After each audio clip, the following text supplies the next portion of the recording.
Intro. Muy buenas, Rodrigo. ¿Qué tal? ¿Cómo estás? Un lunes más. Muy bueno. Pues fantásticamente. Estoy mejor que en brazos, como se suele decir.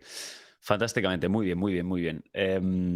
Disfrutando de una ciudad que me gusta mucho, John, como bien sabes. Estoy en Barcelona. Muy bien, muy bien. En Barcelona, te veo. Te va a preguntar por tu escenario, que hoy ha cambiado. Estás ahí fuera de tu casa, fuera de tu zona de confort. Así que nada, hoy traemos como no, un nuevo super invitado, ¿no? Cuéntanos un poco quién viene hoy a los Stallers. Bueno, pues Rodrigo. exacto. Bueno, pues tenemos, ya sabéis que en Barra Ideas siempre estamos un poco al tanto de tendencias, lo que está ocurriendo, las novedades del sector de la hostelería, los conceptos que van llegando, bueno, pues un poco todo lo que ocurre en nuestro sector de la hostelería. Hay que hablarlo, ¿no? Ya desde hace unos años nosotros venimos siguiendo con bastante, digamos, ímpetu a un proyecto que nos parece súper interesante, que es el proyecto de Fran González, que se llama González & Co., que es un restaurante que sobre todo, un modelo de negocio que sobre todo se ha centrado en el ámbito delivery. Bueno, ahora nos contará él. Y que, bueno, pero que luego paralelamente tiene 6 locales. Si no me equivoco, son 6 locales, 4 en Barcelona, 1 en Madrid y uno en Valencia. Y como digo, si hay alguna corrección, ahora nos la hará el propio fundador de la compañía. Pero esto venía, además, John, yo creo que tú y yo lo hemos hablado ya unas cuantas veces. Hablando un poco de tendencias y tal gastronómicas, que normalmente no nos metemos también mucho en el asunto gastronómico, de cómo la alimentación Tex-Mex, ¿no? Mexicana, como la entendemos un poco aquí, que es como nos la han exportado los estadounidenses, que es más gastronomía Tex-Mex, pues estaba teniendo como digamos, mucha implantación en toda España, ¿no? Entonces, bueno, pues en torno a esto, en torno también a cómo se explota el delivery desde González & Co., pues nos parecía súper interesante tener hoy aquí a Fran González, así que, no sé, John, si quieres por la cabecera y ya directamente le presentamos. Sí, vamos para adentro. Pues, muy buenas, Fran, ¿cómo estás? ¿Qué tal? Buenos días. Buenos días.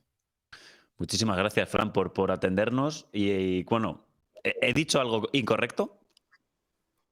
Todo es correcto, todo es correcto. Primero de todo. No hay fallo, no hay fallo. Bueno, yo he estado leyendo por ahí alguna entrevista, alguna información, algunas cosas que se han publicado sobre González & Co. Y bueno, cosas locas, que luego hablaremos de que la idea surgió en Australia, que parece así, a priori, parece un poco loco. Pero antes de eso, cuéntanos un poco de dónde viene tu pena hostelera, de dónde surge. ¿Es una cuestión que viene de familia? ¿Te dio por ahí? No viene de familia. Sí que es verdad que en casa siempre se ha cocinado mucho, pero fue más el darme cuenta que lo que más me gustaba hacer, que era cocinar, que era como un hobby, podía llegar a ser mi profesión.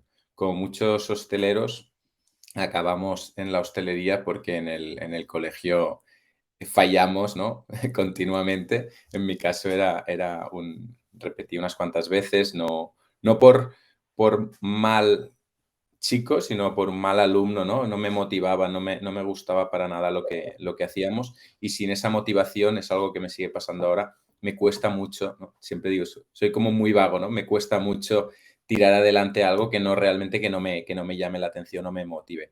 Con la suerte que he tenido también, ¿no? Por otro lado, que la parte de la cocina, la gestión en este caso de González, el día a día, que es bastante complejo, me sigue motivando y sigue evolucionando continuamente, y doy gracias día a día, ¿no? De que los problemas vayan evolucionando, todo vaya cambiando, y también pues los resultados sean tan positivos. Posteriormente a decidir que quería estudiar cocina, empecé un grado superior en el CEP y de allí vi que sí que me gustaba la cocina, también me gustaba la gestión, no quería estar en un restaurante, tal vez en la cocina, como inicialmente yo planteaba que quería hacer una alta cocina, ¿no? Era lo que había en esa época, los Ferranes Adrià, etcétera, etcétera, y decido empezar a estudiar ADE a distancia y en la Escuela Hoffman de Hostelería, que era una escuela enfocada a alta cocina. Y es posterior a esa disyuntiva, ¿no? De empezar una carrera y estudiar cocina, que acabo los 2 años de Hoffman y decido irme a vivir fuera para poner en práctica y sobre todo para estudiar inglés y para hacer un poco de desconexión de lo que venía haciendo, que era una carrera teórica, ¿no? Como sería una ADE donde hacíamos todos los trabajos. Yo lo hacía a distancia en la web, por lo tanto tenía que estudiar y preparar trabajos y otros estudios que eran los de cocina que eran como mucho más físicos, ¿no? De ir al restaurante y de sacar servicios. Una época también muy divertida. Una historia curiosa, pero que, vamos, supongo que es bastante común, como bien decías, de gente, de personas a las que quizás la educación reglada en cierto momento de su vida como que les viene regular, pero algo tan sensorial como la cocina parece atraparles, ¿no? Yo creo que eso al final también es bonito. ¿Y cómo has comentado un poco esto así de soslayo, el tema de que en una época de Ferranes Adrià y tú te querías separar un poco de esa gastronomía? ¿Esto por qué? Siempre lo vi como que no era rentable, ¿no? Hay un esfuerzo cuando piensas en estos grandes restaurantes, donde acaban monetizando, al final es con la ayuda de marcas, porque se convierten en celebrities y hacen otros productos. Pero si te fijas, muchos de ellos no son escalables, has de estar totalmente dedicado, ¿no? Porque cuando tienes tanta gente trabajando, encima esta gente ha de entrar o no en que son stagiars, que cobran, que no, que vienen a hacer unas prácticas, ¿no? Que yo soy de los que cree que es una experiencia dura, que podría estar más o menos pagada, pero que ya está bien como está hecho. Es decir, es un paso donde te curtes, donde ves la realidad. En la escuela de cocina te enseñan a hacer sofritos, sacas platos, estás muy controlado por los profesores. Es una dosis de realidad llegar yo qué sé, al Celler de Can Roca y empezar a trabajar X hora de metodología, ¿no? Pelando aceitunas, preparando fondos, haciendo sofritos, como que te enseñan las bases del trabajo y posteriormente, si aguantas y lo vales, sí que empiezas a subir dentro de su escalafón en la cocina, ¿no? Y después están sí que los jefes de cocina, que ya son gente que llevan muchos años allí, pero que necesitan de toda esa mano de obra de estudiantes o de stagiars que quieren hacerlo y que se llevan, lógicamente,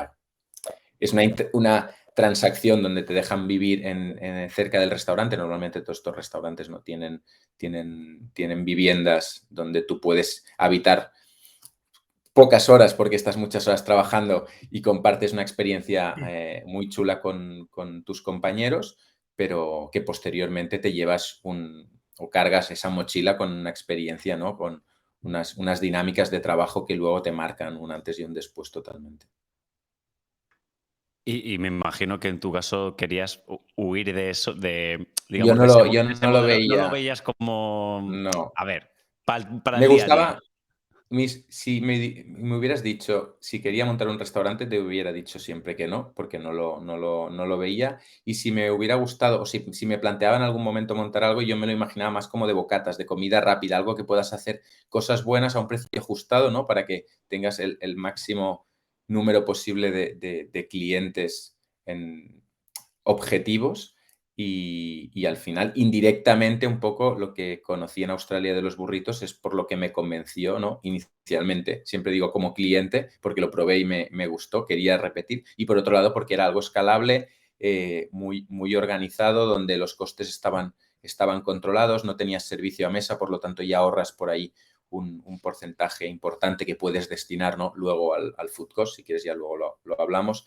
Es una estructura de costes algo más sana que no un restaurante de estrella Michelin o un tipo de restaurante como de menú, por ejemplo, que también tienes que estar continuamente viendo cuáles son cuáles son los precios, los productos que vas a poner, si sube el pescado, si no, las mermas, etcétera, etcétera, ¿no? Que has de ir cambiando los platos continuamente. A mí eso me parece, o sea, lo admiro absolutamente y lo veo totalmente complicado y sacrificado, difícil, ¿no? Has de estar siempre allí conectado. Y eso era algo como buenas nuevas generaciones que quería intentar evitar.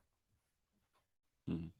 ¿Y qué pasó? ¿Qué es lo que pasó? O sea, ya has comentado eso, que conociste lo burrito, ¿no? Pero ¿qué pasó en Australia para que te diera el cambio ese de decir, ostras, esta cosa me Tengo. encanta y además quiero montar un negocio? Que es como ya era como el cambio del cambio. O Me ya te conven venía de antes.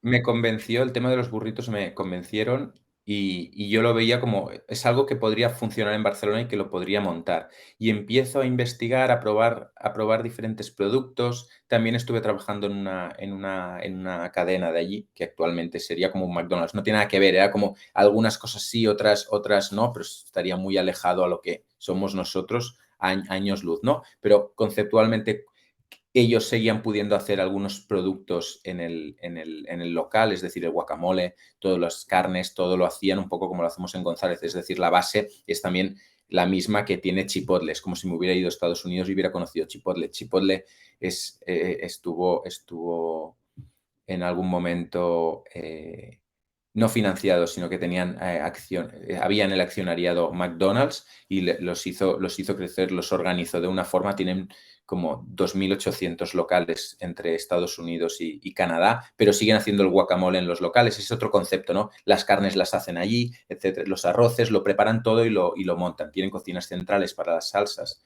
y para algunos de los productos ya cocinados, pero en general cada unidad de negocio produce su comida. Y era algo que era bastante, era escalable. Entonces, yo en Australia no sabía aún que lo montaría. Lo que sí que quería es, ojo, esto es algo que mola, vamos a investigar, vamos a verlo, porque luego me volveré y querré acordarme de cómo lo hacían en tal sitio y no tendré esa información. Entonces, pues bueno, ir a comer. Fue como el primer gran proyecto que tuve, recuerdo en mi vida, de obsesión de verlo, de hacer fotos, de mirar las cartas, de guardar, de ir y comer muchísimos. Esto me gusta, esto no. Y ahí vas descartando, ¿no? Te haces un poco experto. Pues este tipo de producto, que había un burrito brutal, que era en el California Burrito, el restaurante que tenía las shrimp, las gambas hechas a la plancha. Eso era brutal, me encantaría, pero no veo posible yo meterlo en mi local, ¿no? Porque no es Australia y no pagarán 20 pavos por ese producto aquí en Barcelona. Pero como que te vas encontrando todo el camino y vas dibujando un poco las líneas a seguir. Es al volver donde empiezo a trabajar, a hacer unas prácticas en una empresa, porque tenía que acabar la carrera aún de ADE, y allí es en las oficinas sentado donde digo, es que es imposible, no quiero tirar adelante. Justo tenía que hacerse, son connecting dots, tenía que hacer el trabajo final de carrera de grado y lo hago de González & Co. Aprovecho para plantearlo. Y cuando ya está planteado, no sé muy bien qué pasó entre familiares porque al final los socios somos los mismos desde el inicio, es Family and Friends, y decido convencer a mi madre, a mi tía, a un amigo para arrancar el proyecto. Y de tanto decirlo que no te quedaba otra opción que tirarlo adelante. Es decir, quiero abrir un restaurante. Mi mujer actual estaba con ella ya en ese momento. Hicimos 1000 pruebas en casa de mis padres y salió el nombre un día que hacíamos la comida. ¿Qué ponemos en las etiquetas? Que eran las típicas etiquetas blancas de oficina, ¿sabes? Que se ponen los carpesanos. Pues puso González & Co, porque estábamos los González, la familia González y amigos y socios, ¿no? Y ahí se quedó el nombre. O sea, ha salido todo como muy orgánico, muy, muy, muy natural, ¿no? Que es un poco nuestra, en el fondo, parte de la filosofía de González, que hemos ido creciendo poco a poco, sin grandes inyecciones de capital ni nada por el estilo. Es como haciéndolo de forma orgánica e intentando hacer las cosas bien y aprendiendo por el camino. ¿Seguís siendo familia y amigos? O como Sí, decías, hay ingresos por parte de... no, nada, cero. todo lo hemos hecho con fondos propios, menos posterior al COVID, que ya teníamos 3 locales después del COVID, que ya pasamos de 3 a 6 en poco tiempo. Sí que allí nos aprovechamos de los ICO, los fondos que llegaban de Europa, que era dinero muy, muy económico. Pero y porque ya tocaba empezar a apalancarse un poco, porque si no tampoco la rentabilidad no es tan buena si usas siempre todo tu dinero, ¿no? Pero la idea era hacerlo crecer de forma orgánica y, claro, cada vez tenemos a más gente, cada vez tenemos a más capital humano que tienes que recolocar y que quieres que se queden en la empresa, entonces te anima o te obliga a crecer más, pero ya es como una bola de nieve que la que se va haciendo más grande es más fácil abrir un local porque te cuesta en porcentaje mucho, mucho menos. Del primero al segundo pasamos 2 años, porque claro, teníamos que recuperar la inversión del primer local con unas ventas mucho más pequeñas de las que podríamos tener ahora en cualquiera de esos locales y tienes que doblar la estructura. Es decir, pasas de tener 3 cocineros a necesitar 6. Y encima, como tienes 2 locales, necesitas un séptimo, que es el correturnos, por si alguien se pone enfermo. Es como que todo se va dificultando y al principio los pasos son muchísimo más grandes en proporción a ahora que si abrimos un séptimo local, casi cogiendo a gente de todos los locales podrías abrirlo, ¿no? ¿No habéis planteado, claro, porque ahora mismo creo yo que una de las motivaciones o que llevan muchos emprendedores incluso a iniciar un proyecto y a arrancarlo es, pasado un tiempo, venderlo, o sea, librarse de ese propio proyecto para hacer otras muchas cosas, que bueno, que todos tenemos muchas cosas en la cabeza. Entonces, no sé si esto a vosotros, o sea, o a ti, era una cosa que se te pasó por la cabeza o se te pasa por la cabeza o siempre tu idea es, oye, esto va a venir conmigo siempre y lo otro para quien lo quiera. Ya te entiendo. Pues la verdad es que la filosofía o mi idea es que sea una empresa familiar y ir creciendo. De hecho, ha habido momentos que podríamos haber crecido más y no lo hemos hecho porque hasta el equipo que yo tenía y yo mismo incluido no nos veíamos capacitados a dar el salto. Y muchas veces piensas, cuesta mucho crear una cultura de empresa potente, que siempre ha sido una de los centros de nuestro día a día o de mis preocupaciones también, como para hacer ese crecimiento para que seas más agradable a la vista, no sé cómo decirlo, para el fondo que te pueda comprar, ¿no? Para que ya sea mucho más escalable, pero no es para mí algo que me plantee. Lógicamente nunca puedes decir que nunca, pero la realidad es que no hay ese planteamiento. Vamos a crecer de forma sólida. Sí que es verdad que cada paso que damos intentamos ser rentables siempre. De hecho, fuimos rentables desde el primer mes. Siempre digo, el primer mes perdimos 3.000 euros, pero nunca llegamos a hacer el cálculo de cuántos aprovisionamientos extras teníamos y a lo mejor casi hubiéramos ganado dinero, ¿no? Porque cuando abres un local nuevo tienes que llenarlo. Es como cuando llenas la nevera, que después lo que has gastado no es lo mismo de lo que realmente has comprado para llenarla, ¿no?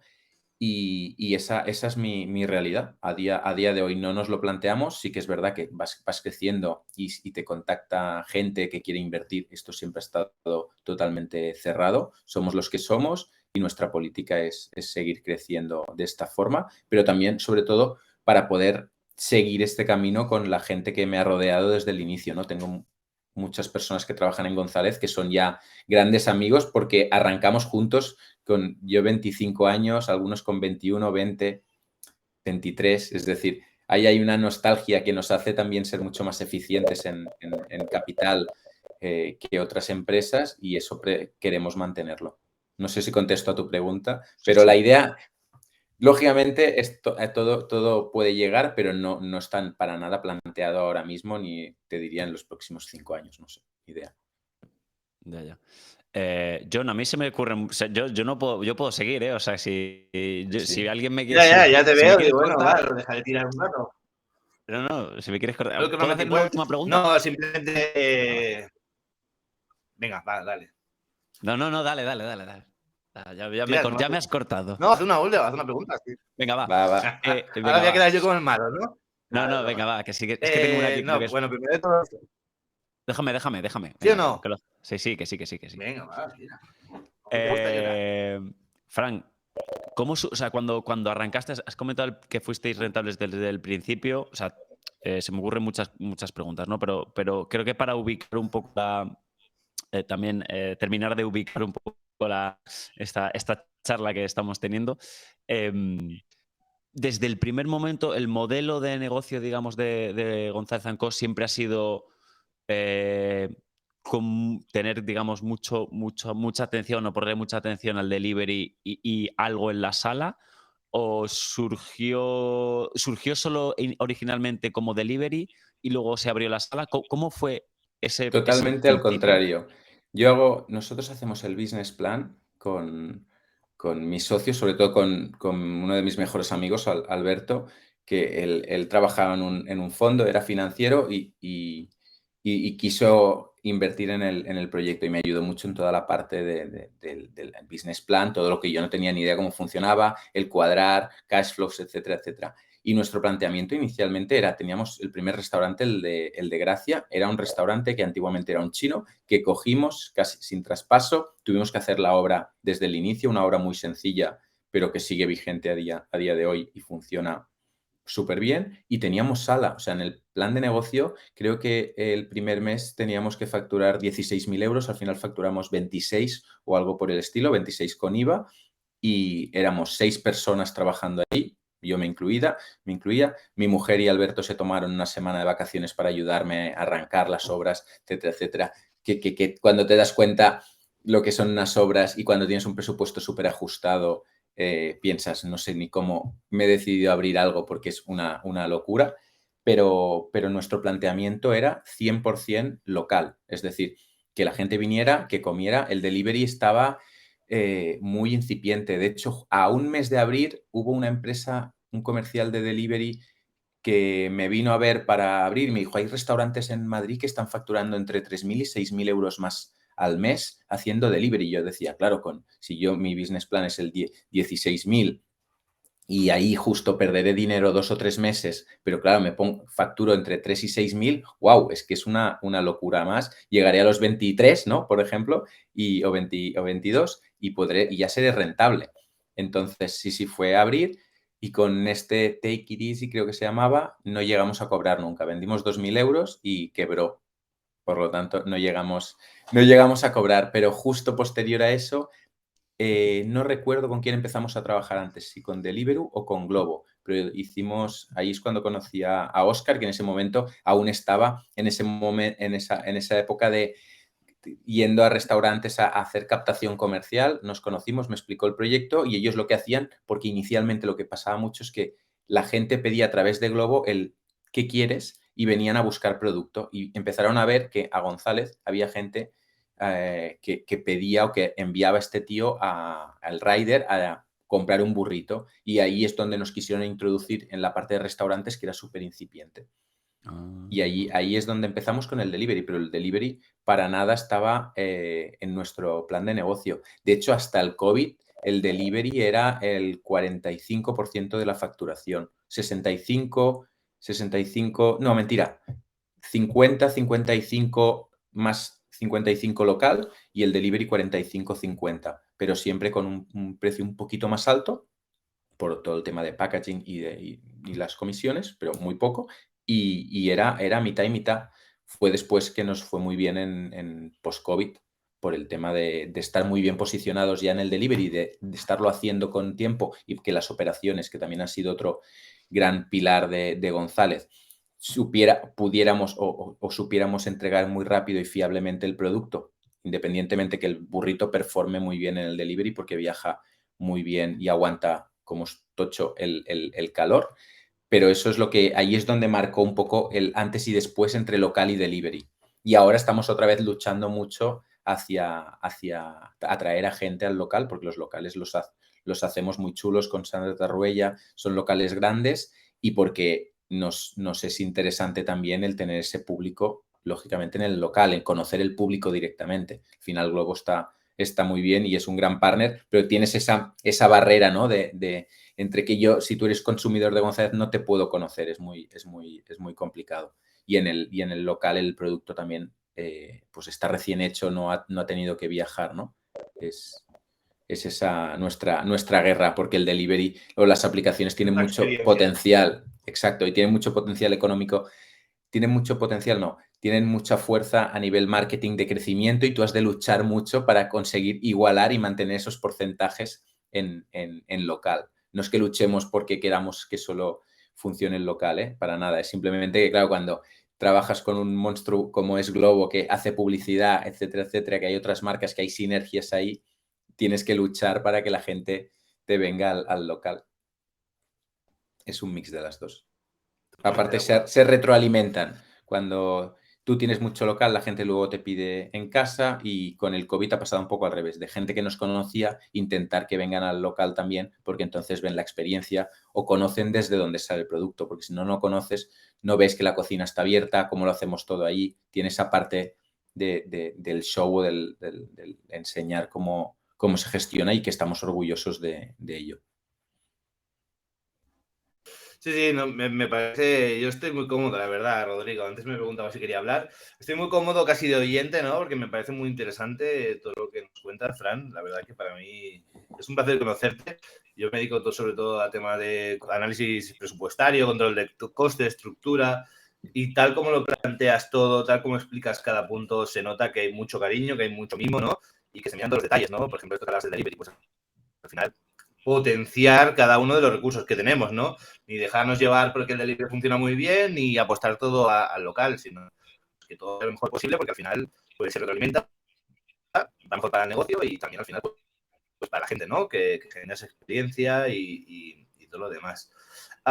Destacar en esto que estaba diciendo, ¿no? Yo creo que una cosa positiva que está pasando en el sector es que, no sé cómo lo veis vosotros, que ha habido una clara tendencia que está cambiando, y ahora los negocios que están siendo nuevos, ¿no? Las nuevas empresas, las nuevas marcas, vienen de la mano de empresarios. Que igual, como en el caso tuyo, ¿no? Te has formado en cocina y has aprendido sobre todo el sector, pero pues que buscan al final, que no es que, bueno, pues mira, me monto un restaurante porque mi mujer lleva los platos y yo sé cocinar, ¿no? Sino que hay un mimo detrás de querer mirar cada detalle del tema del marketing, del tema de los partners, de estudiar muy bien pues el producto, los costes, y yo creo que esto pues va a ser positivo, ¿no? A veces se entiende la restauración organizada como algo negativo, ¿no? Como el enemigo, pero yo creo que también muchas veces pues es símbolo de esto, ¿no? De hacer las cosas bien, no solo de comida prefabricada y quintas gamas, sino hacer las cosas bien, hacerlas en el local, tener mimo, cariño, y para mí me parece súper positivo y estoy encantado de escucharte.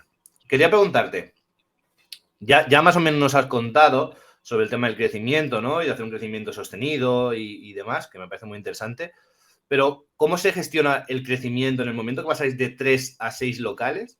¿Cómo se gestiona ese momento? ¿Cómo os dividís? ¿Dejáis, digamos, los 3 locales que están abiertos con el personal que hay de una forma fuerte y os centráis en los otros 3? ¿Cómo lo hacéis para dar ese salto? Que parece fácil, pero entiendo que es complicado. Es complicado. Nosotros del primero al segundo lo que hicimos era cuando yo abro el primer González, hay una persona que empieza a trabajar con nosotros y que rápidamente se demuestra que es una persona comprometida, hábil, capaz y con capacidad de trabajo, y es la que poco a poco, a la que empezamos a crecer, y yo empiezo a tocar otras palancas, otras verticales dentro del negocio, ¿no? Empiezas pues a mirar compras, a buscar otro local, te ocupas de las obras del siguiente local, es ella la que se queda a cargo de este primer González, y acaba entrando posteriormente otra persona que empieza a ayudarla también. En el momento, aparte muy multidisciplinares, y se acaba creando como un triángulo, cada uno se ocupa de cosas diferentes, y a la vez la opinión de los tres muchas veces y además sigue pasando a día de hoy. Lo comentamos y es un poco, oye, no a votación, pero sí que si yo no lo tengo muy claro o Quique, por ejemplo, no lo tiene muy claro, pues y Alba lo tiene claro, pues creemos ciegamente en en su opinión, porque lo han, como yo digo, lo han parido conmigo casi todo, ¿no? Nos separamos, cada uno se queda con un local. Posteriormente, con el COVID, sí que es verdad que ahí tenemos que replegarnos un poco, pero son con estas dos personas que decidimos si abrir, si cerrar, tener en cuenta pues, muchas cosas, porque al final cuando se plantea los ERTES, a priori parece que van a ser 2 semanas, pero nos parecía muy extraño que esto en 2 semanas se arreglara. Teníamos a mucha gente que con el 70% de la base, con familias, no podían sobrevivir, pero también teníamos otras que eran gente joven que vivía en casa de sus padres y además también a lo mejor estaba el abuelo allí y que no quería trabajar. Entonces, es ese primer momento donde decidimos, oye, hablar con todo el mundo. En ese momento éramos 30, nos repartimos las personas con las que tenemos más afinidad para poder hablar tranquilamente con ellas, no que yo les llamara sin conocerlos o Alba o Quique, y acabamos decidiendo que por la gente que quiere trabajar podemos abrir un restaurante y nos replegamos otra vez al cabo de 2 años y pico en Gracia. Y eso fue brutal porque estaba todo parado, yo cocinaba para el personal, nos organizábamos, trajimos, a las bolsas de delivery llenaron la sala, montamos como otra logística para que desde un único local pudiéramos servir casi más delivery del que servíamos con dos ubicaciones. Todo el proceso operativo que eso conlleva de cambio de cosas, buscar nuevos proveedores, se rompen, hay roturas de stock de millones de productos. Era un poco la guerra, pero fue muy divertido. Posterior a eso, y cada uno cogimos orgánicamente tareas diferentes, fueron las tareas que nos llevaron a más adelante cada uno liderar diferentes patas. Pues la parte de operaciones y temas de personal los llevaba Quique y Alba era más toda la parte del día a día en los restaurantes, gestión de esas personas o de proveedores directamente in situ, ¿no? En los restaurantes. Y eso hace que cuando hemos ido creciendo, estas personas llevaran estas patas diferenciadas, yo más la parte de expansión, a la vez toda la parte de maquinaria, toda la parte operativa de las nuevas aperturas, obras, etcétera, etcétera. Aprovechamos también para hacer obras en los 2 locales durante el COVID.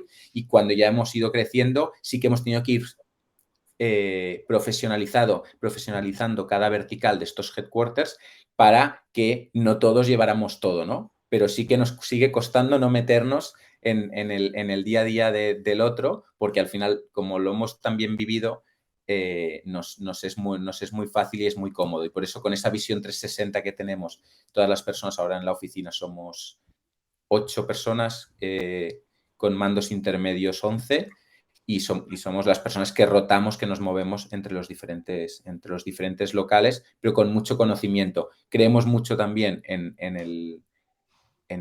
la promoción interna y eso es lo que nos ha hecho, lo que decías, cómo ha ido las aperturas o cómo lo hemos hecho, pues bueno, a base de fichar a gente que ya teníamos, que ya conocía, que había estado en el restaurante.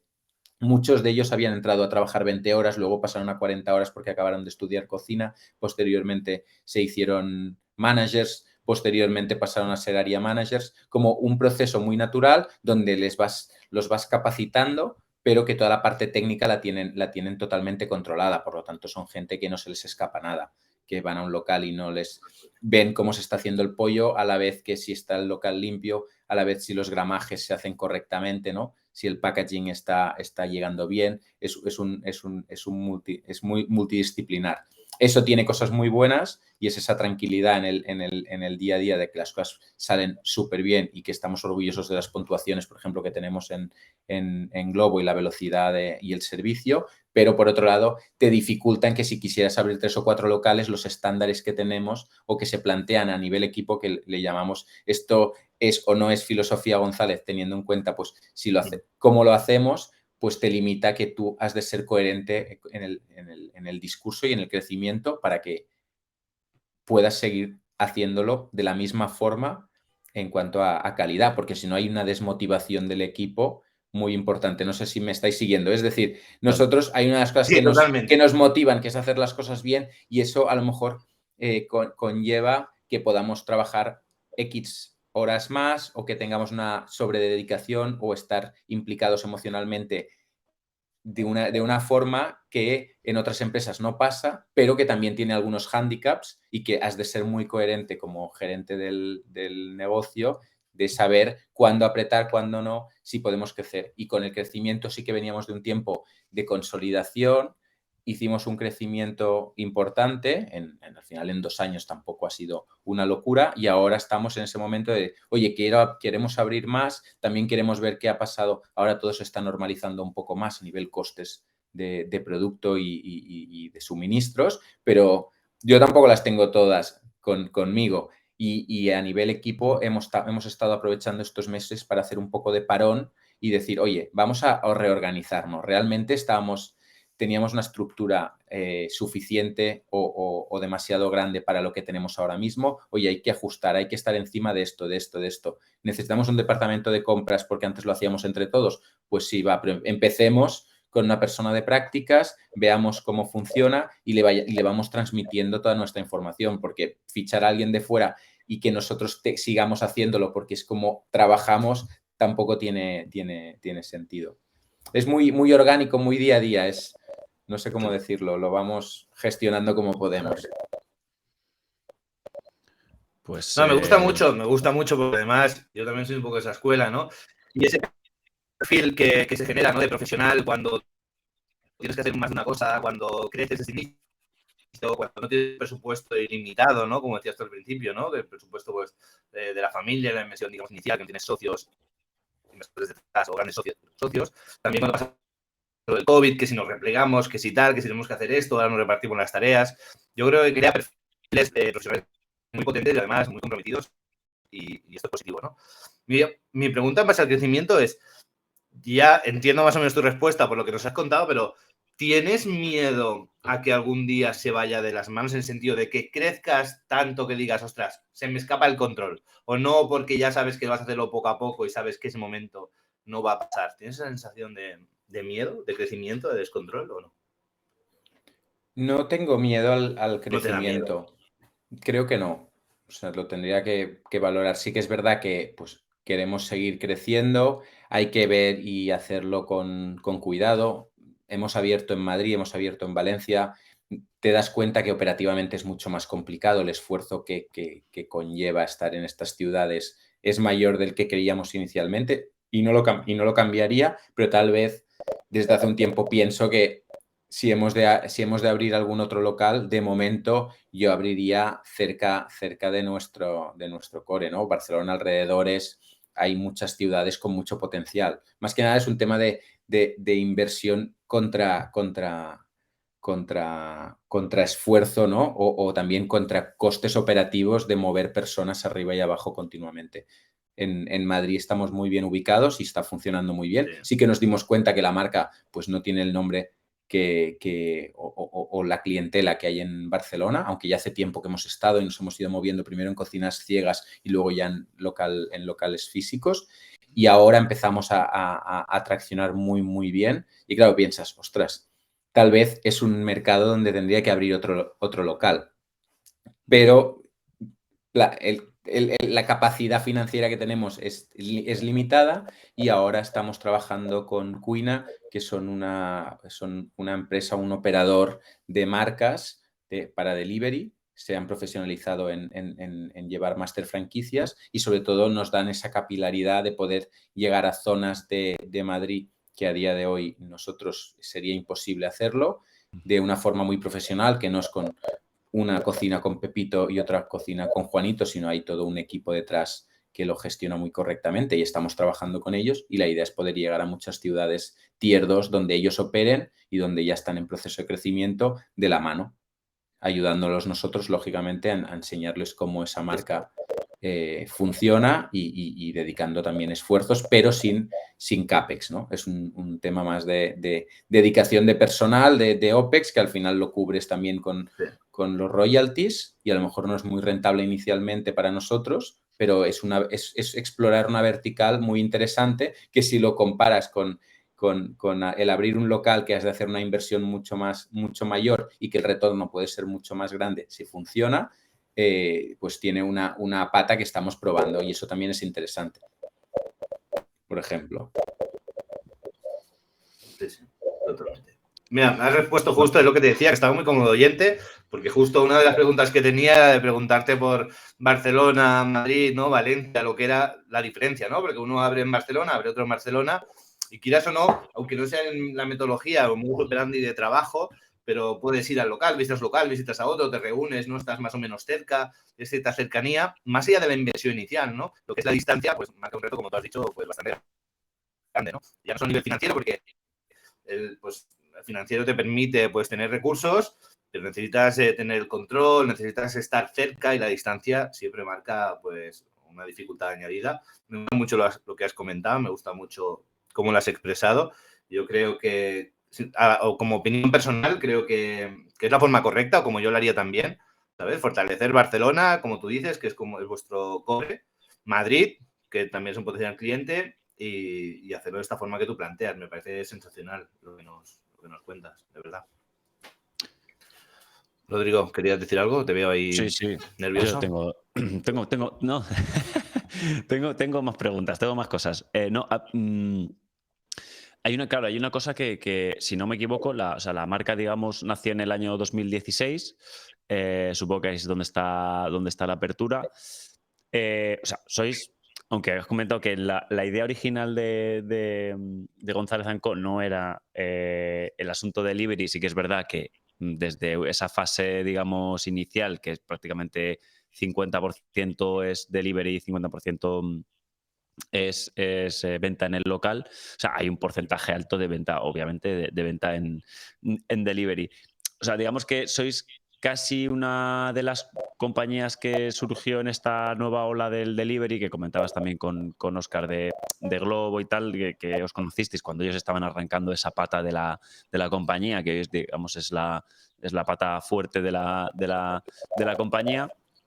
Y yo quería preguntarte, ¿cómo ha cambiado a nivel delivery, en la operativa del delivery, cómo ha cambiado durante todos estos años? Claro, ha entrado mucha innovación tecnológica, se han dedicado muchos esfuerzos por parte de empresas, agregadores, empresas de software que integran diferentes agregadores. No sé, vosotros lo habéis vivido desde el año 2016 en vuestras propias carnes, hasta la actualidad. ¿Cómo habéis vivido esa evolución tecnológica y cómo os habéis adaptado a ella?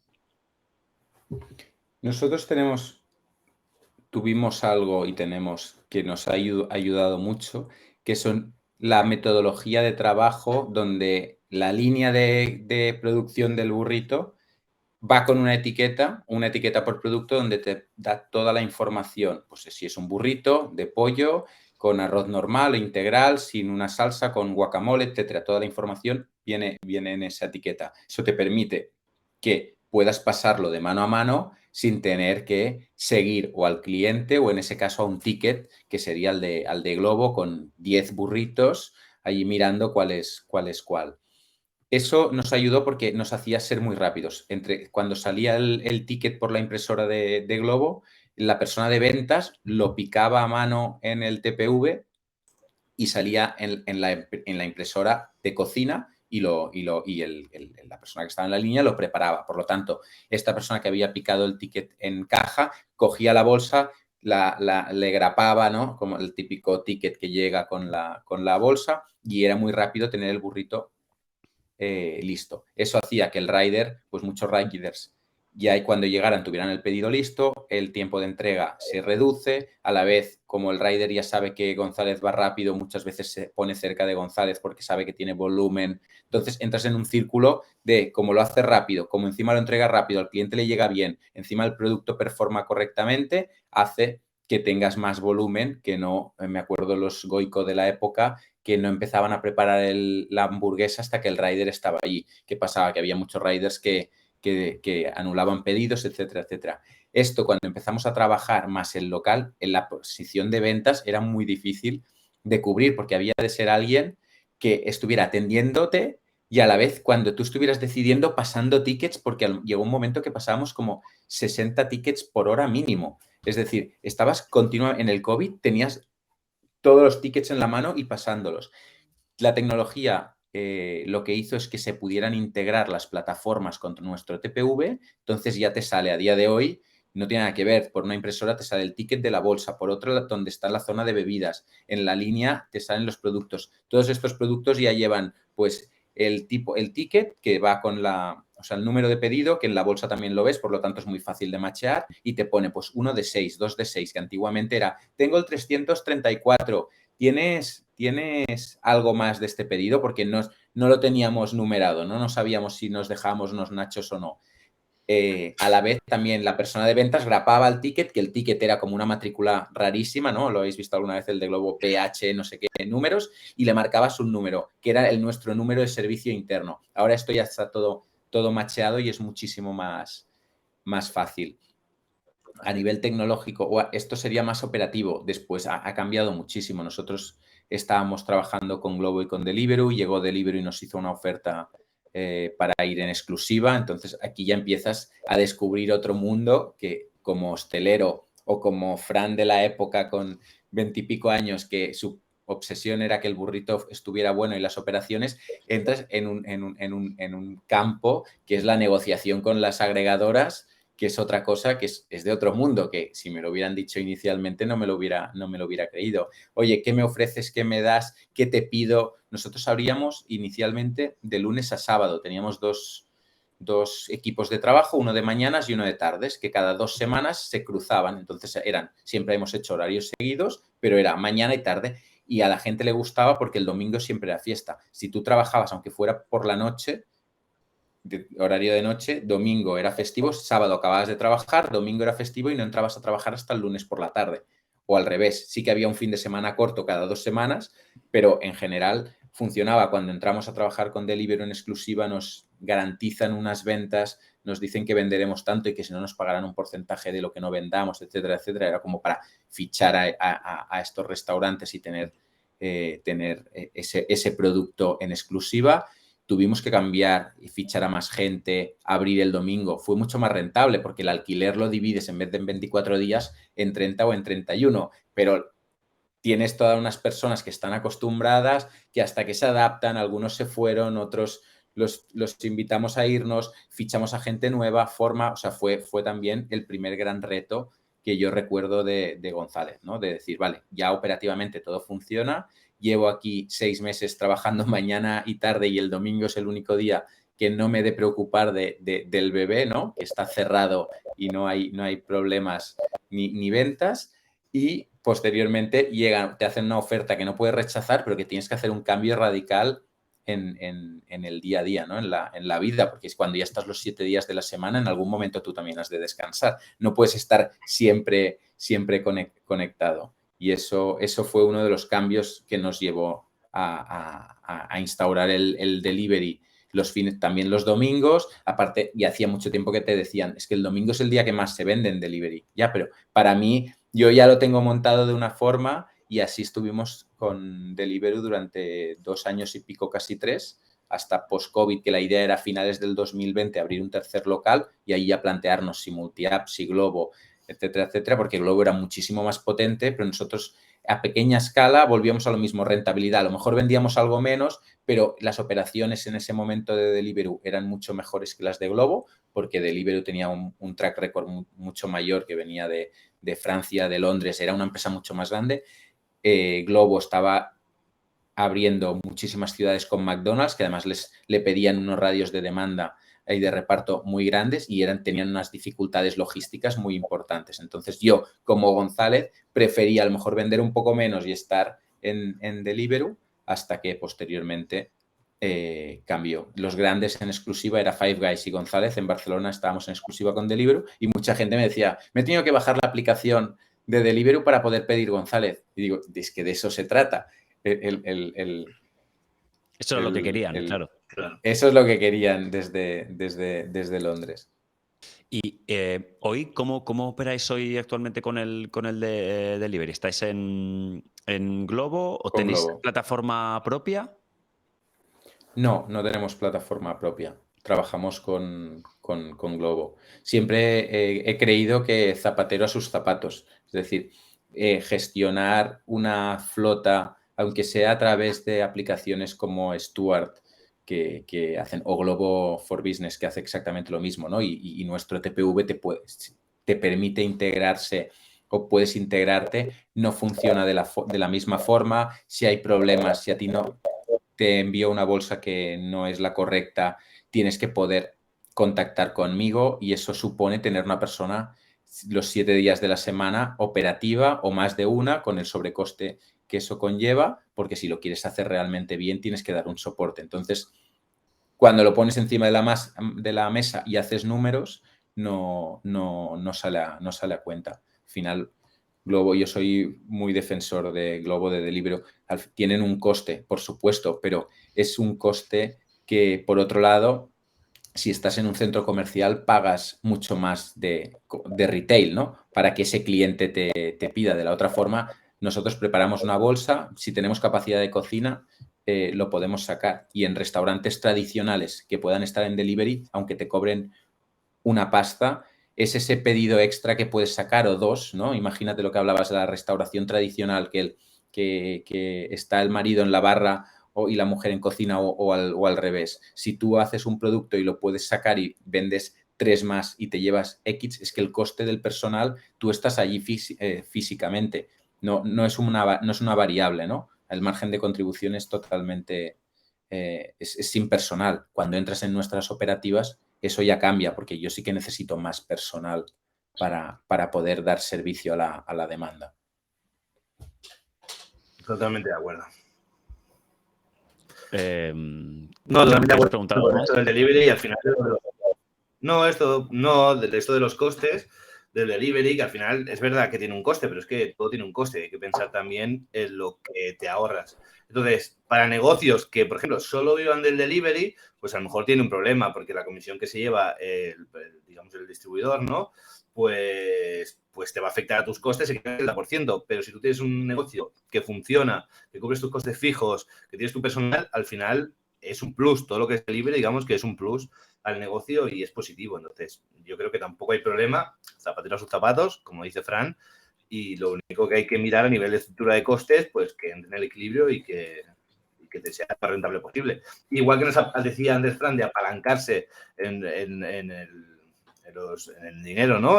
Financieramente, pues al final el Glovo también es una palanca en cierta forma de que te está trayendo clientes que, por su parte, que no tienes tú que molestarte, digamos, en atraer estos clientes, que les está dando servicio y tú simplemente pues tienes la parte de cocinarlo, preparar, preocuparte de que llegue mejor posible y ya está. Entonces, me parece muy interesante reflexión. Quería preguntarte varias preguntas. Una muy random, que te la voy a hacer ahora y luego me voy a las otras. La random es, imagínate ahora, Fran, que dices, vale, mira, ya González & Co. lo tengo listo, yo creo que puedo ir tirando a nivel de operaciones, a nivel de crecimiento. ¿Te atreverías a decir, bueno, voy a montar otra línea de negocio de pizzas o de hamburguesas o no? O dices, prefiero quedarme aquí, centrarme por aquí y de momento mi vida es solo esto porque me voy a meter en otra cosa y igual fallo o no. ¿O tienes motivación de abrir otra marca, otra línea de negocio? No, para nada. Creo que hay tantas cosas a cambiar y mejorar en González, sobre todo y en el proceso de crecimiento que se abren y que muchas veces pienso y digo, guau, ¿cuánto queda por hacer, ¿no? Imagínate, tienes 10 locales y ya puedes optar a empresas de logística que te entreguen todo el producto diferente. Ahora tenemos todos los proveedores en todos los locales. Son como retos hacia adelante. El reto que yo siempre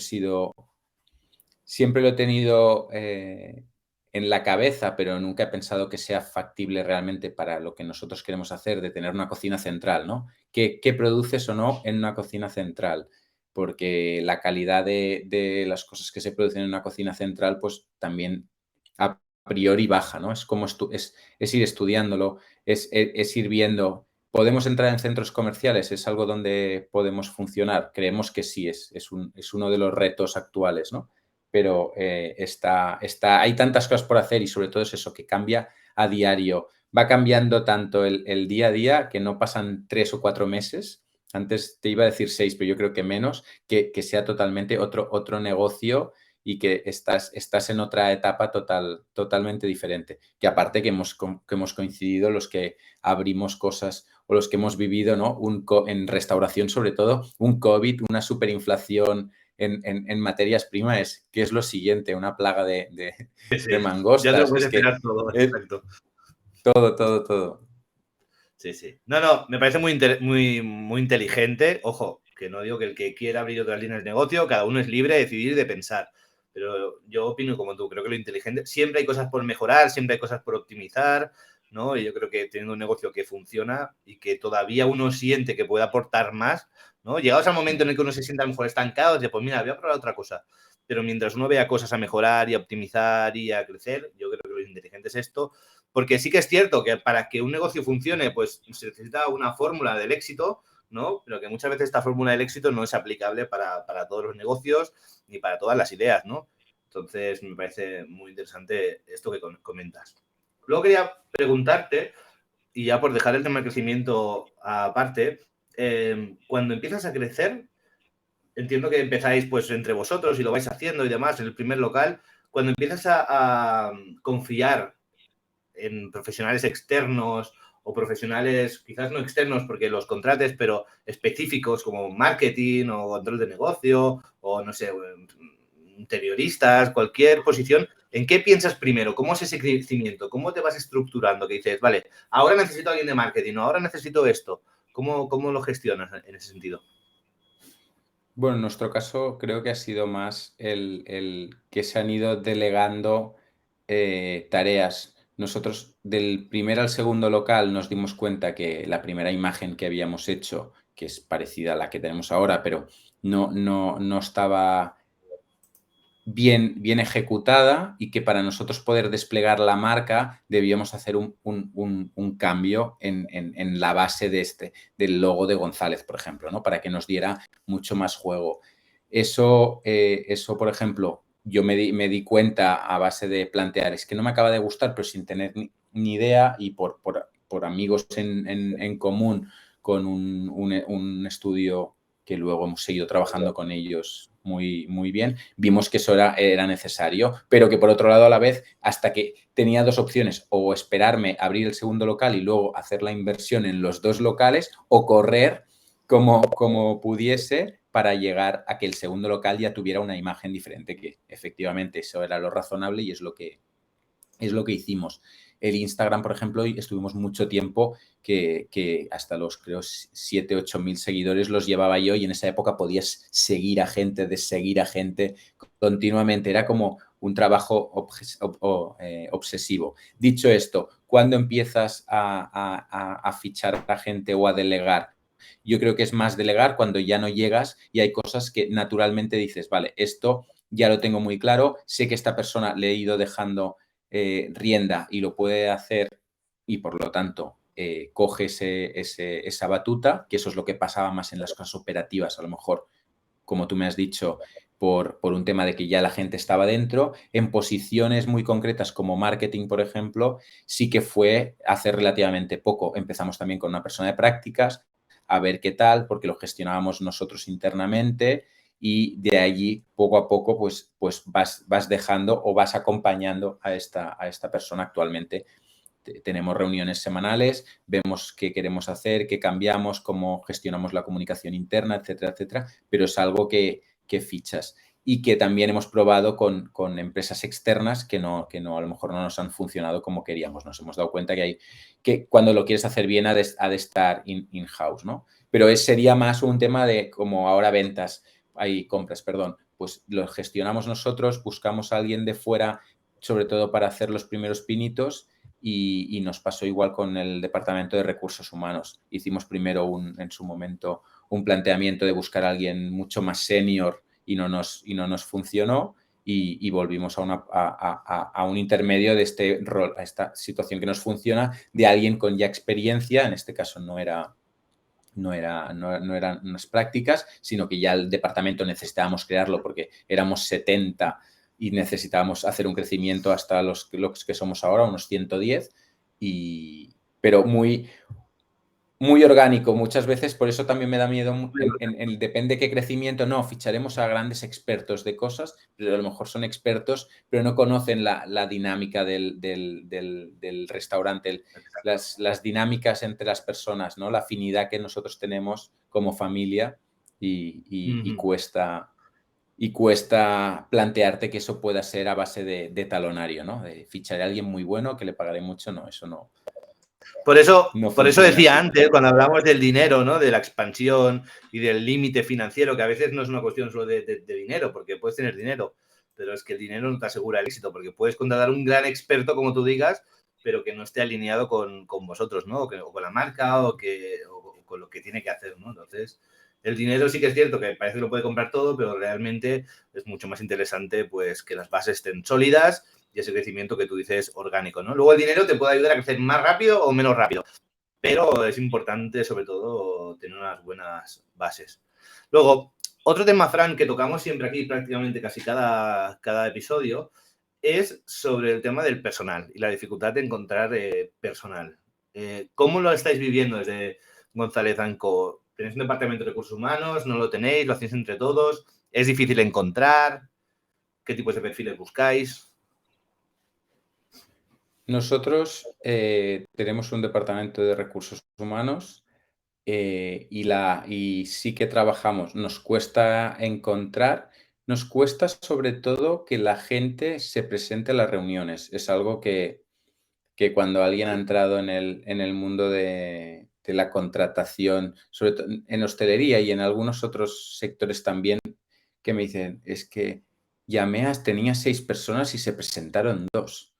Y le digo, es que es la realidad. Y había uno que y seguramente fue con el gato al médico, el otro, su abuela no tenía, que es así, parece de chiste, pero son las típicas excusas. O ya otros que ni te contestan, ¿no? Nosotros ya hacemos muchas veces cada 20 minutos cuando se hacen sesiones de contratación, cada 20 minutos como mucho, porque ya sabes que se van saltando. El siguiente paso es hacer lo que hace McDonald's, que te cita todos los miércoles a tal hora, la gente va, hace un test y a partir de ahí no hacen ni pruebas mecánicas, ¿no? Ni pruebas en el restaurante, que nosotros sí que intentamos hacer para conocer también la personalidad o la agilidad de esa persona.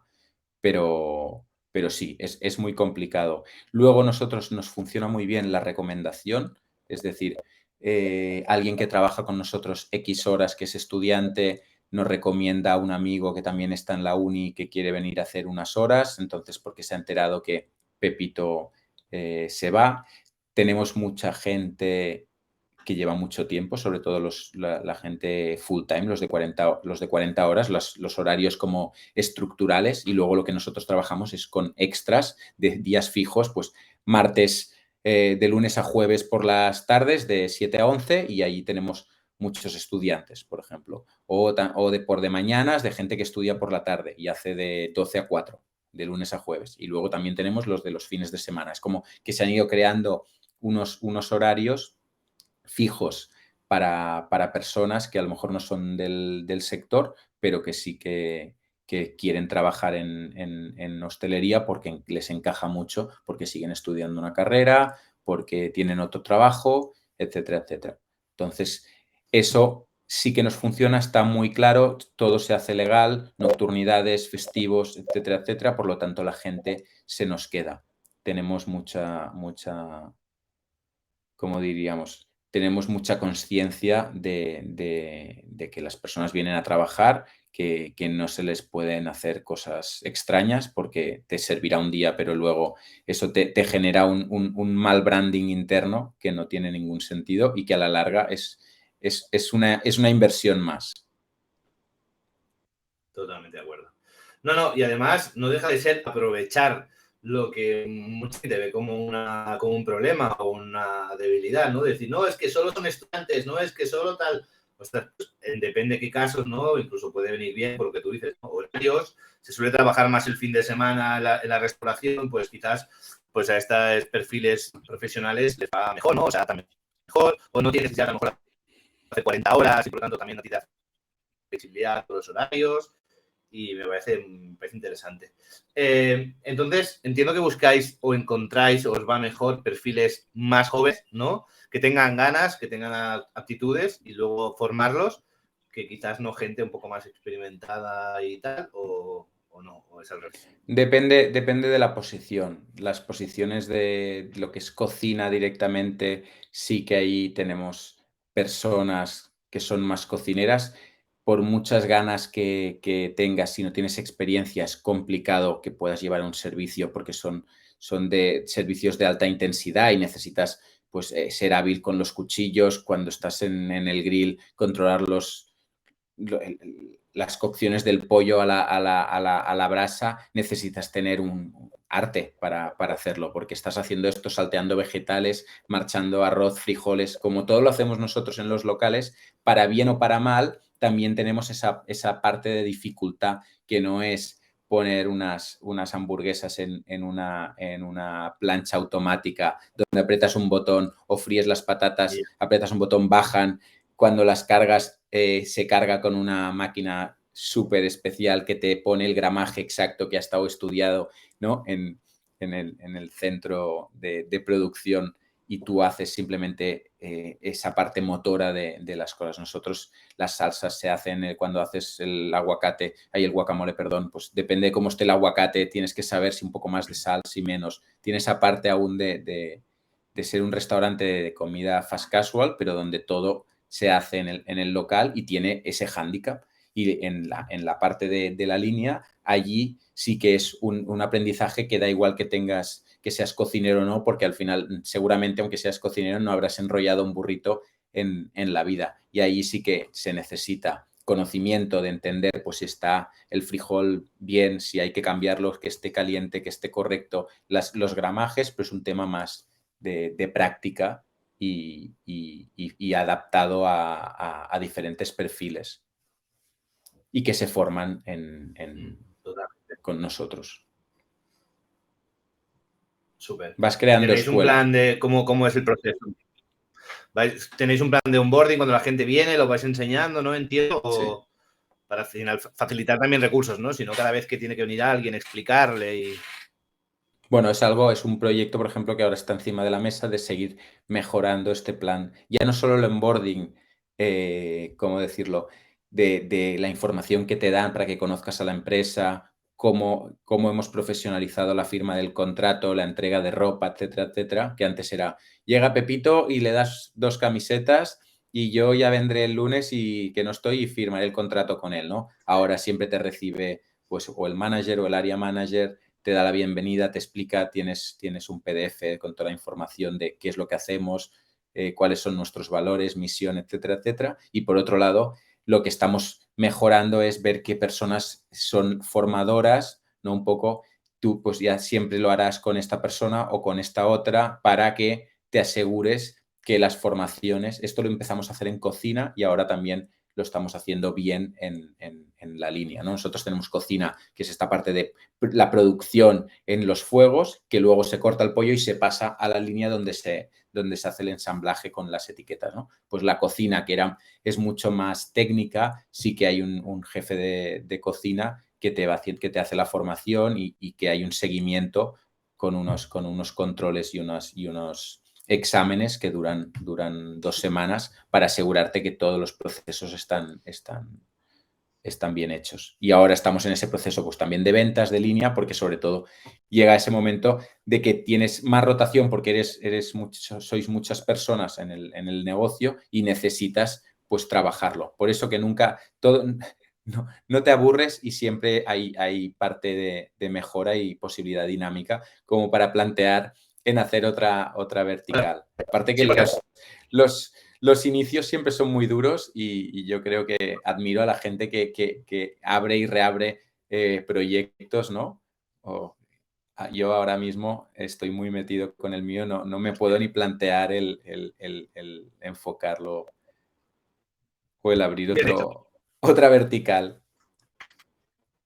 No, además, una cosa muy interesante que has dicho en todo esto, y es que uno empieza y uno no tiene procesos cuando empieza. Entonces, vale, los procesos, pero luego el restaurante genera vida, ¿no? O sea, sube la demanda, tienes más personal, te das cuenta de que hay algo que funciona, entonces optimizas. Y ahora optimizas los procesos, ¿no? De lo que sea, de onboarding o de lo que sea.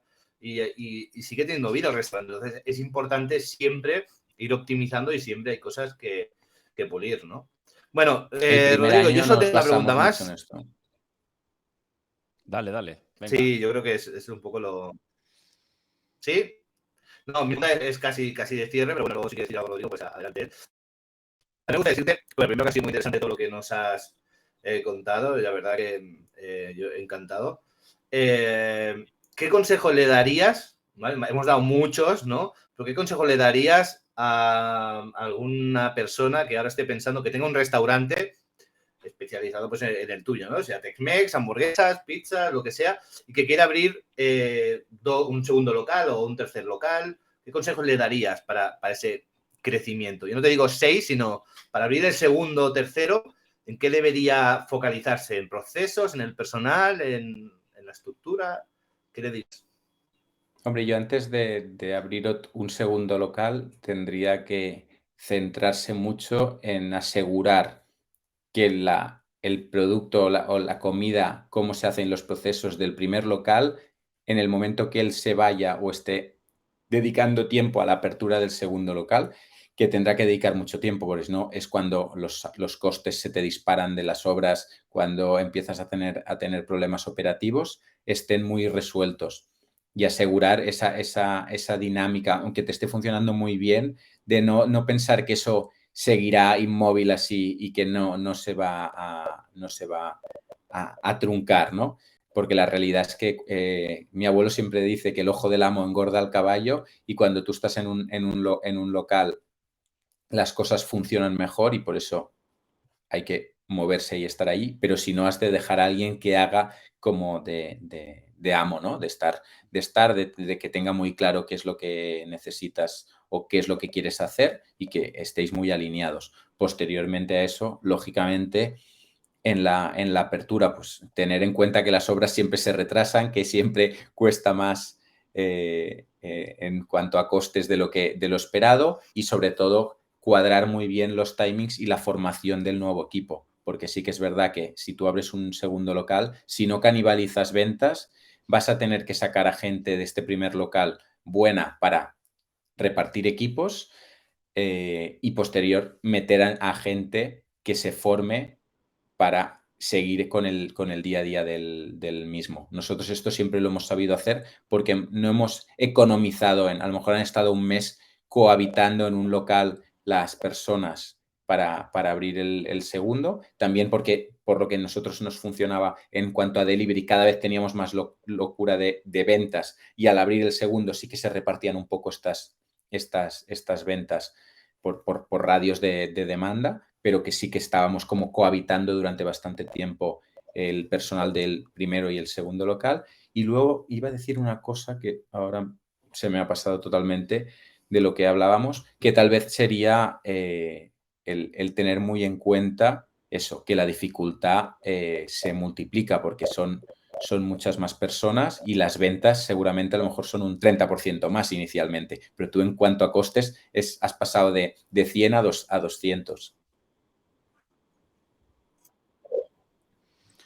Pues Totalmente. En base a lo que tú decías de las obras, y creo que sirve en general para todo, yo siempre digo una frase que es que la realidad siempre es peor de lo que uno espera, ¿no? Porque cuando uno planifica, al final la realidad siempre, o si es una obra, siempre se retrasa, o siempre es un poquito peor de lo que uno espera. Entonces, tenerlo siempre lo mejor posible organizado y demás, porque al final siempre va a ser un poco más difícil de lo que uno espere.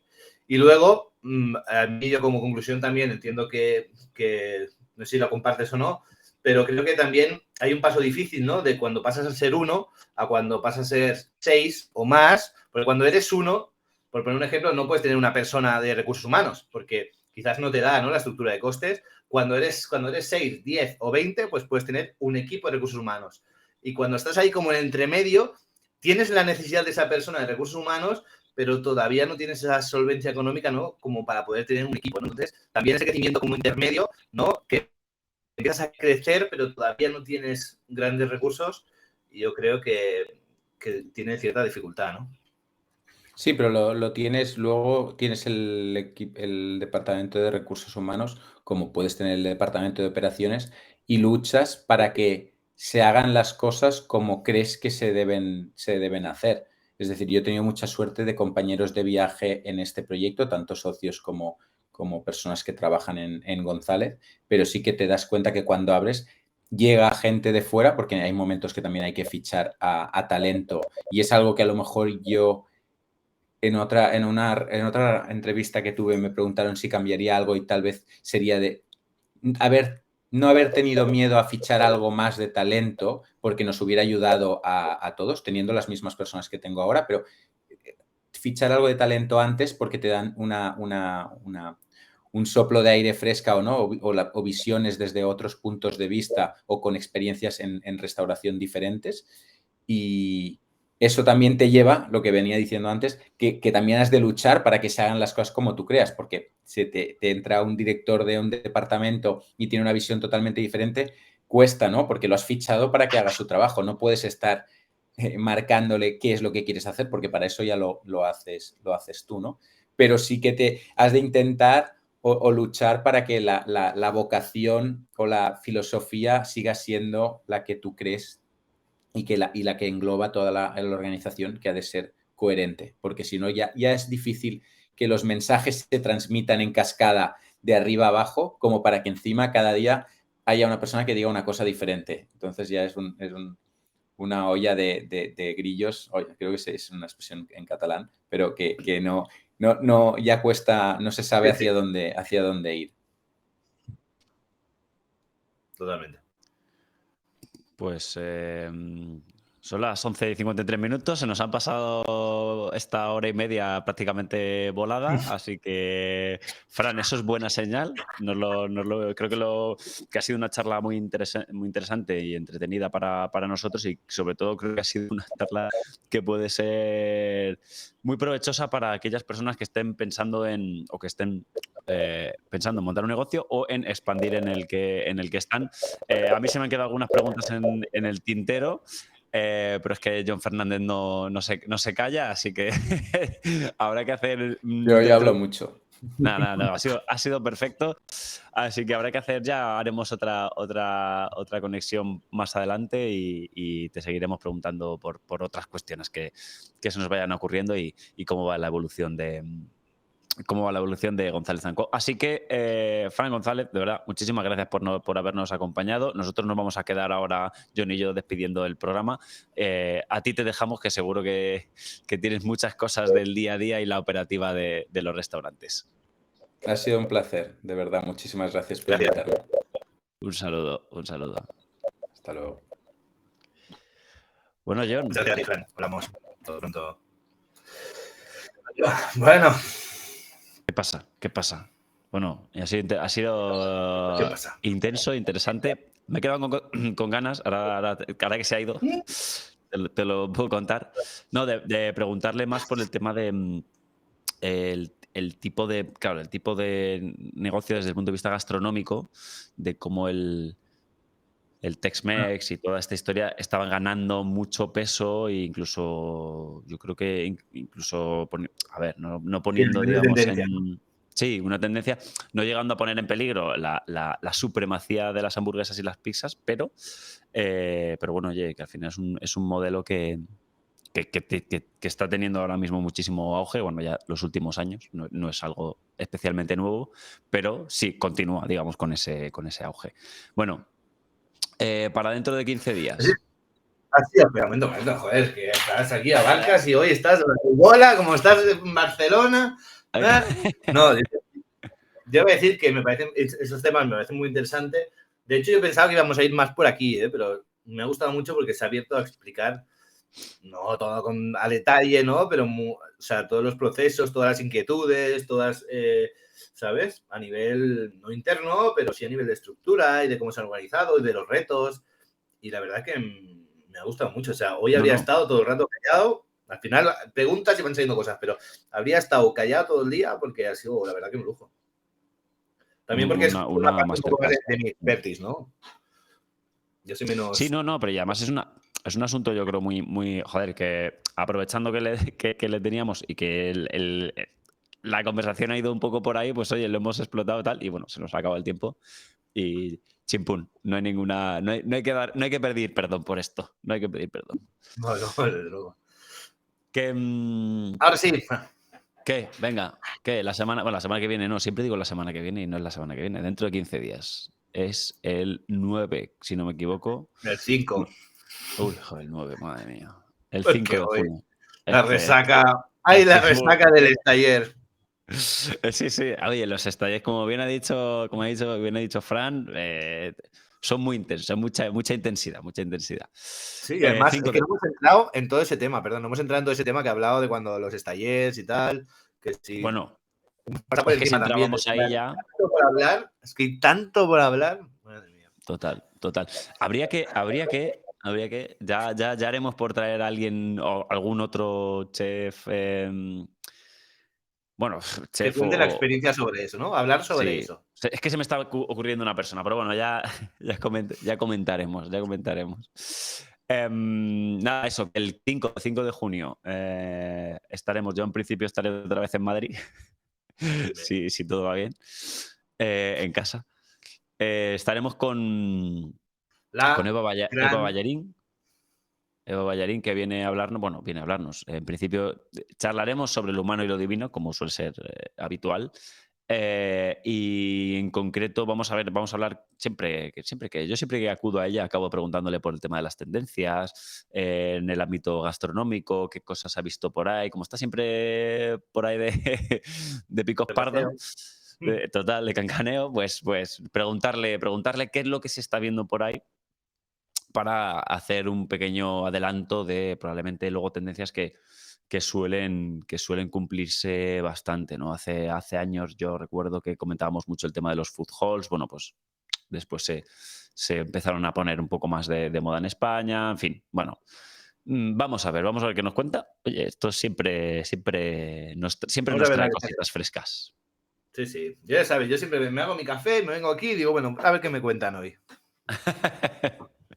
Y ahí, luego al principio dices que estás callado y luego no paras. Exacto. Bueno, venga. Muchas gracias a todo el mundo en Twitch, en YouTube, donde nos vean, en Spotify, si nos escuchan, en las plataformas. Seguiremos haciendo este programa durante mucho tiempo, porque está siendo muy divertido. Exacto. Con vacaciones de por medio, pero... Vamos, ya, eso ya lo contaremos, Exacto. Bueno. Un placer a todos, nos vemos y seguir, suscribir, seguir, like, Ahí, seguir. a todo. Chao.